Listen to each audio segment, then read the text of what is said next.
सरोजेंद्र सनातनी में आप सभी श्रद्धेय प्रबुद्ध जनों का स्वागत है। हम सुन रहे हैं श्री रामचरितमानस की सुंदर कथा। अभी तक की कथा में हमने सुना कि किस प्रकार से भरत जी प्रभु श्री राम को मनाने चित्रकूट आ पहुँचे हैं और उन्होंने प्रभु से वापस लौटने की प्रार्थना की। किंतु तभी वहां पर दूतों ने आकर सूचना दी कि विदेह राज जनक जी भी चित्रकूट आ पहुँचे हैं और फिर सभी लोग मिल जाते हैं। आगे की कथा सुनते हैं। प्रभु कर पंकज कपि कैसी सा, सुमिर सुदसा मगन गौरी सा। किए अमित उपदेश जहतः लोगन मुनि बरन, धीरज धरई नरेश कहो वशिष्ठ विदेह सन। जहाँ तहाँ श्रेष्ठ मुनियों ने लोगों को अपरिमित उपदेश दिए और वशिष्ठ जी ने विदेह जनक जी से कहा, हे राजन, आप धैर्य धारण कीजिए। जासु ज्ञानु रवि भव निसि नासा, बचन किरण मुनि कमल विकासा। तेह की मोह ममता नियराई, यह सिय राम स्नेह बढ़ाई। जिन राजा जनक का ज्ञान रूपी सूर्य भव आवागमन रूपी रात्रि का नाश कर देता है और जिनकी वचन रूपी किरणें मुनि रूपी कमलों को खिला देती हैं, उन्हें आनंदित करती हैं, क्या मोह और ममता उनके निकट भी आ सकते हैं? यह तो श्री सीताराम जी के प्रेम की महिमा है। अर्थात राजा जनक की ये दशा श्री सीताराम जी के अलौकिक प्रेम के कारण हुई है, लौकिक मोह ममता के कारण नहीं। जो लौकिक मोह ममता को पार कर चुके हैं उन पर भी श्री सीताराम जी का प्रेम अपना प्रभाव दिखाए बिना नहीं रहता। विषयी साधक सिद्ध सयाने, त्रिविध जीव जग वेद बखाने। राम स्नेह सरस मन जासु, साधु सभा बढ़ आदर तासु। विषयी साधक और ज्ञानवान सिद्ध पुरुष, जगत में ये तीन प्रकार के जीव वेदों ने बताए हैं। इन तीनों में जिसका चित्त श्री राम जी के स्नेह से सरस सराबोर रहता है, साधुओं की सभा में उसी का बड़ा आदर होता है। सोह न राम प्रेम बिनु ज्ञानु, करन धार बिनु जिम जल जानू।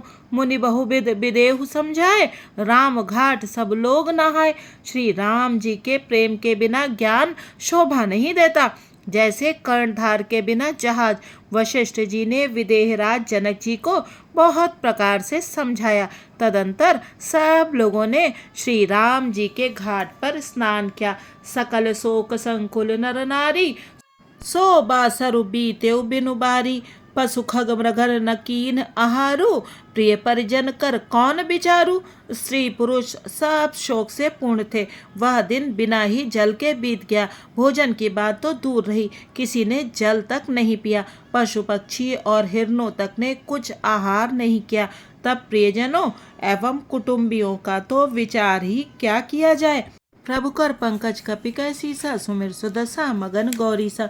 दो समाज निमिराजु रघुराजु नहाने प्रात, बैठे सब बट बिटपतर मन मलिन क्रस घात। निमिराज जनक जी और रघुराज रामचंद्र जी तथा दोनों ओर के समाज ने दूसरे दिन सवेरे स्नान किया और सब बड़ के वृक्ष के नीचे जा बैठे। सबके मन उदास और शरीर दुबले हैं। जे महिषुर दशरथ पुरवासी, जे मिथिलापति नगर निवासी। हंस बंस गुरु जनक पुरोधा, जिन जग मगु पर मारतु सोधा।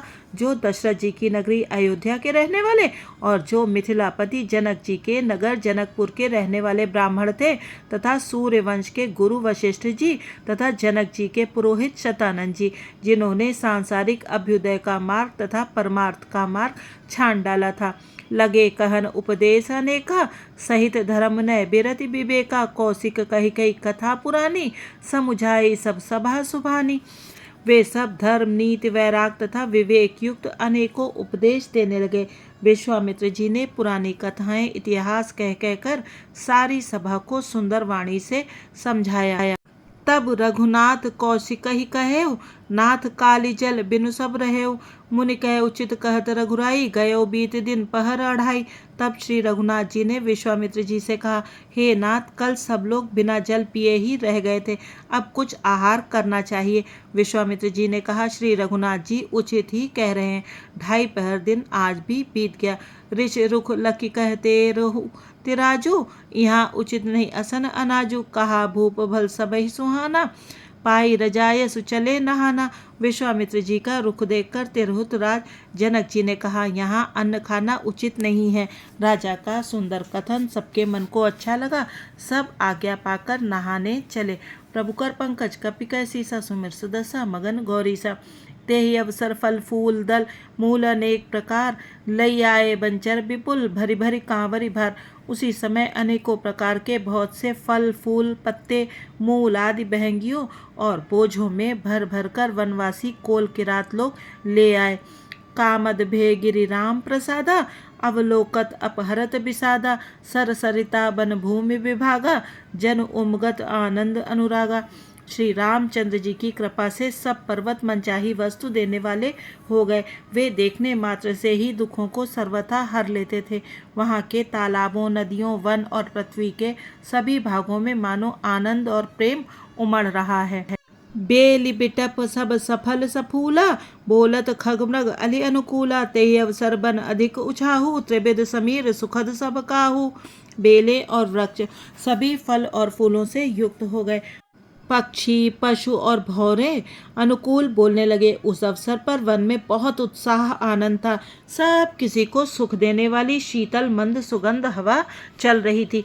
जाई न बरनि मनोहर ताई, जन मही करति जनक पहुनाई। तब सब लोग नहाई नहाई, राम जनक मुनि आय सुपाई। देख देख तरु बर अनुरागे, चहता पुरजन उतरन लागे। दल फल मूल कंद विधि नाना, पावन सुंदर सुधा समाना। वन की मनोहरता वर्णन नहीं की जा सकती, मानो पृथ्वी जनक जी की पहुनाई कर रही है। तब जनकपुरवासी सब लोग नहा नहा कर श्री रामचंद्र जी, जनक जी और मुनि की आज्ञा पाकर सुंदर वृक्षों को देख देख कर प्रेम में भरकर जहाँ तहाँ उतरने लगे। पवित्र, सुंदर और अमृत के समान स्वादिष्ट अनेकों प्रकार के पत्ते, फल, मूल और कंद। प्रभु कर पंकज कपि कै सीसा, सुमिर सुदशा मगन गौरीसा। सादर सब कह राम गुर, पठै भरि भरि भार।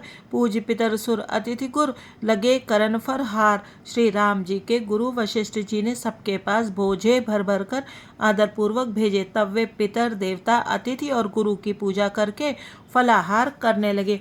एह विद बासर बीते चारी, राम ने रखे नर नारी सुखारी। दुह समाज असी रुचि मन माही, बिनु सिय राम फिरब भल नाही। इस प्रकार 4 दिन बीत गए। श्री रामचंद्र जी को देखकर सभी नर नारी सुखी हैं। दोनों समाजों के मन में ऐसी इच्छा है कि श्री सीताराम जी के बिना लौटना अच्छा नहीं है। सीताराम संग बनवासु, कोटि अमरपुर सरिस सुपासु। परिहरि लखन राम उबय देहि, जेहि घर भाव बाम विधि ही। श्री सीताराम जी के साथ वन में रहना करोड़ों देवलोकों के निवास के समान सुखदायक है। श्री लक्ष्मण जी, श्री राम जी और श्री जानकी जी को छोड़कर जिसको घर अच्छा लगे, विधाता उसके विपरीत है। दाहिन दयु होई जब सबहि, राम समीप बसिय बन तबहि। मंदाकिनी मज्जनु तिहु काला, राम दरसु मुद मंगल माला। जब दैव सबके अनुकूल हो तभी श्री राम जी के पास वन में निवास हो सकता है। मंदाकिनी जी का तीनों समय स्नान और आनंद तथा मंगलों की माला समूह रूप श्री राम का दर्शन। अटन राम गिरि बन तापस थल, असनु अमीय सम कंद मूल फल। सुख समेत संबत दुई साता, पल सम होहि न जनियहि जाता। श्री राम जी के पर्वत कामदनाथ, वन और तपस्वियों के स्थानों में घूमना और अमृत के समान कंद मूल फलों का भोजन। 14 वर्ष सुख के साथ पल के समान हो जाएंगे, बीत जाएंगे, जाते हुए जान ही न पड़ेंगे। प्रभु कर पंकज कपि कै सीसा, सुमिर सुदशा मगन गौरीसा। एहि सुख जोग न लोग सब, कहीं कहाँस भाग। सहज शोभाएं समाज दुहु, रामचरण अनुराग। सब लोग कह रहे हैं कि हम इस सुख के योग्य नहीं हैं, हमारे ऐसे भाग्य कहाँ। दोनों समाजों का श्री रामचंद्र जी के चरणों में सहज स्वभाव से ही प्रेम है। एहि विद सकल मनोरथ करहीं, वचन सप्रेम सुनत मन हरहीं। सिय मातु तेहि समय पठाई, दासी देख सुअवसर आई। इस प्रकार सब मनोरथ कर रहे हैं। उनके प्रेम युक्त वचन सुनते ही सुनने वालों के मनों को हर लेते हैं। उसी समय श्री सीता जी की माता श्री सुनैना जी की भेजी हुई दासियां कौशल्या जी आदि के मिलने का सुंदर अवसर देखकर आई। सावकाश सुनि सब सिय सासु, आयउ जनक राज रनिवासु। कौशल्या सादर सन मानी, आसन दिए समय समानी। उनसे यह सुनकर कि सीता की सभी सासुएं इस समय फुर्सत में हैं, जनक राज का रनिवास उनसे मिलने आया। कौशल्या जी ने आदर पूर्वक उनका सम्मान किया और समयोचित आसन लाकर दिए। सीलु स्नेह सकल दुहोरा, द्रवहि देख सुनि कुलिस कठोरा। पुलक शिथिल तन बारि बिलोचन, महिनक लिखन लगी सब सोचन। दोनों ओर सबके शील और प्रेम को देखकर और सुनकर कठोर वज्र भी पिघल जाते हैं। शरीर पुलकित और शिथिल है और नेत्रों में शोक और प्रेम के आंसू हैं। सब अपने पैरों के नखों से जमीन कुरेदने और सोचने लगी। सब सिय राम प्रीत की सिमूरत, जनु करुणा बहुबेश बिसूरति। सिय मातु कह बिधि बुधि बाकी, जो पै फेन फोर पबिटाकी। सभी श्री सीताराम जी के प्रेम की मूर्ति की सी हैं, मानो स्वयं करुणा ही बहुत से वेश रूप धारण करके विसूर रही हो, दुख कर रही हो। सीता जी की माता सुनैना जी ने कहा, विधाता की बुद्धि बड़ी टेढ़ी है, जो दूध के फेन जैसी कोमल वस्तु को वज्र की टांकी से फोड़ रहा है, अर्थात जो अत्यंत कोमल और निर्दोष हैं उन पर विपत्ति ढहा रहा है। प्रभु कर पंकज कपि कैसी सा, सुमिर सुदसा मगन गौरी सा। सुने सुधा देखी ही गरल, सब करतूति कराल। जहता काक उलूक बक, मानस सकृत मराल। अमृत केवल सुनने में आता है और विष जहाँ तहाँ प्रत्यक्ष देखे जाते हैं। विधाता की सभी करतूतें भयंकर हैं, जहाँ तहाँ कौवे उल्लू और बगुले ही दिखाई देते हैं। हंस तो एक मान सरोवर में ही है। सुनि ससोच कहे देवी सुमित्रा, विधि गति बड़ी विपरीत विचित्रा। जो सृज पालई हरई बहोरी, बाल केल सम विधिमति भोरी। यह सुनकर देवी सुमित्रा जी शोक के साथ कहने लगी, विधाता की चाल बड़ी ही विपरीत और विचित्र है, जो सृष्टि को उत्पन्न करके पालता है और फिर नष्ट कर डालता है। विधाता की बुद्धि बालकों के खेल के समान भोली विवेक शून्य है। कौशल्या कह दो सुनकाहु, करम बेबस दुख सुख छतिलाहु। कठिन करम गति जान विधाता, जो शुभ अशुभ सकल फलदाता। कौशल्या जी ने कहा, किसी का दोष नहीं है, दुख सुख हानि लाभ सब कर्म के अधीन है। कर्म की गति कठिन दुर्विज्ञ है, उसे विधाता ही जानता है, जो शुभ और अशुभ सभी फलों का देने वाला है। ईस रजाई शीस सबही के, उत्पत्ति तिथि लय बिसहु अमी के। देवी मोह बस सोचिए बादी, विधि प्रपंचु अस अचल अनादि। ईश्वर की आज्ञा सभी के सिर पर है। उत्पत्ति स्थित पालन और लय संहार तथा अमृत और विष भी सिर पर हैं, ये सब भी उसी के अधीन है। हे देवी, मोहवश सोच करना व्यर्थ है। विधाता का प्रपंच ऐसा ही अचल और अनादि है। भूपति जी अब मरब उर आनी, सोचिए सखी लखी निज हित हानि। सिय मातु कह सत्य सुबानी, सुकृति अवधि अवधपति रानी। महाराज के मरने और जीने की बात को हृदय में याद करके जो चिंता करती है, वह तो हे सखी हम अपने ही हित की हानि देखकर स्वार्थवश करती हैं। सीता जी की माता ने कहा, आपका कथन उत्तम और सत्य है। आप पुण्यात्माओं के सीमा रूप अवधपति महाराज दशरथ जी की ही तो रानी हैं, फिर भला ऐसा क्यों न कहेंगी। प्रभु कर पंकज कपि कैसी सा, सुमिर सुदसा मगन गौरी सा। लखनु राम सिय जाहु बन, भल परिणाम न पोचु। गह बरहिय कह कोशिला, मोहि भरत कर सोच। कौशल्या जी ने दुख भरे हृदय से कहा, श्री राम लक्ष्मण और सीता वन में जाएं, इसका परिणाम तो अच्छा ही होगा, बुरा नहीं। मुझे तो भरत की चिंता है। ईश प्रसाद असीस तुम्हारी, सुत बधु देवसरी भारी। राम शपथ में कीन न काऊ, सो करि कहूँ सखी सती भाव। ईश्वर के अनुग्रह और आपके आशीर्वाद से मेरे चारों पुत्र और चारों बहुएं गंगा जी के जल के समान पवित्र हैं। हे सखी, मैंने कभी श्री राम की सौगंध नहीं की, सो आज श्री राम की शपथ करके सत्य भाव से कहती हूँ। भरतशील गुण विनय बढ़ाई, भायप भगति भरोस भलाई, कहत सारदहु करमति हीचे, सागर सीप की जाहि उलीचे। भरत के शील गुण नम्रता बड़प्पन भाईपन भक्ति भरोसे और अच्छेपन का वर्णन करने में सरस्वती जी की बुद्धि भी हिचकती है। सीप से कहीं समुद्र उलीचे जा सकते हैं। जानऊ सदा भरत कुलदीपा, बार बार मोहि कहऊ महीपा। कसे कनक मणि पारिख पाए, पुरुष परिख हैं समय सुभाए। मैं भरत को सदा कुल का दीपक जानती हूँ। महाराज ने भी बार बार मुझे यही कहा था, सोना कसौटी पर कसे जाने पर और रत्न पारखी जौहरी के मिलने पर ही पहचाना जाता है। वैसे ही पुरुष की परीक्षा समय पड़ने पर उसके स्वभाव से ही उसका चरित्र देखकर हो जाती है। अनुचित आज कहब असमोरा, शोक स्नेह सयानप थोरा। सुनि सुर सरि सम पावनी बानी, भई स्नेह बिकल सब रानी। किंतु आज मेरा ऐसा कहना भी अनुचित है। शोक और स्नेह में सयानापन विवेक कम हो जाता है। लोग कहेंगे कि मैं स्नेहवश भरत की बड़ाई कर रही हूँ। कौशल्या जी की गंगा जी के समान पवित्र करने वाली वाणी सुनकर सब रानियां स्नेह के मारे विकल हो उठी। प्रभु कर पंकज कपिका सीसा, सुमिर सुदशा मगन गौरीसा। आज श्री राम कथा को यहीं पर विश्राम देते हैं। अगले भाग में जानेंगे कि सीता जी की माता कौशल्या जी से क्या प्रार्थना करती हैं। तब तक आप बने रहिए सरोजेंद्र सनातनी के साथ। कृपया चैनल को सब्सक्राइब कीजिए और इस वीडियो को लाइक भी कीजिए। आपसे एक प्रार्थना है। आप सबने अभी सुना होगा कि श्री गीता प्रेस गोरखपुर को गांधी सम्मान पुरस्कार से पुरस्कृत किया गया है। दरअसल ये सम्मान गीता प्रेस को बहुत पहले ही मिल जाना चाहिए था। गीता प्रेस गोरखपुर ने जितनी सेवा सनातन धर्म की है, शायद ही किसी ने की हो। गीता प्रेस किसी से दान आदि भी नहीं लेता। इसीलिए आप सभी सनातनी बंधुओं से एक विनम्र प्रार्थना है कि जितना हो सके गीता प्रेस की पुस्तकें खरीदिए। और हाँ, कल्याण का सब्सक्रिप्शन जरूर लीजिए। बहुत सस्ते में वो 1 वर्ष के लिए अथवा 3 वर्ष के लिए आपको कल्याण का मासिक अंक प्रदान करते हैं, जिसमें कि एक बहुत मोटा सा सुंदर वार्षिकांक भी होता है।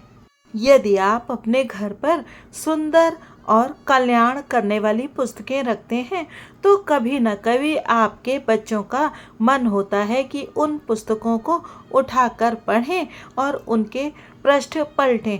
और एक भी बात अगर कल्याण की आपका कोई भी बच्चा या स्वयं आप पढ़ेंगे तो उससे आपका बहुत हित होगा और आपको बहुत लाभ भी पहुंचेगा।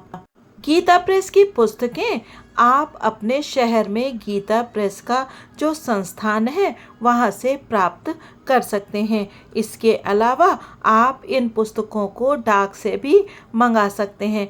जो बहुत बड़ी बड़ी वेबसाइट्स हैं जैसे फ्लिपकार्ट और अमेज़न आदि, उन पर भी ये पुस्तकें उपलब्ध हैं। लेकिन अगर आप जाके अपने शहर की दुकान से ये पुस्तकें खरीदते हैं तो बहुत अच्छा रहेगा, क्योंकि वहाँ पर आपको अन्य पुस्तकें भी मिल जाएंगी। गीता प्रेस की सभी पुस्तकें बहुत कम मूल्य पर उपलब्ध होती हैं। मैं आपको कुछ विशेषांकों के मूल्य बताती हूँ और इनको अगर आप अपने घर पर लेकर आएंगे तो आपको बहुत लाभ होगा, ऐसा मैं आपसे अपने स्वयं के अनुभव के आधार पर कह रही हूँ। और गीता प्रेस की पुस्तकों को उपहार में भी दीजिए। हमें सनातन का प्रचार और प्रसार करना है। कल्याण का नारी अंक मात्र 300 रुपए में उपलब्ध है और तीर्थांक मात्र 280 रुपए में। परलोक और पुनर्जन्म के बारे में जानने की इच्छा है तो ये अंक उपलब्ध है मात्र 220 रुपए में।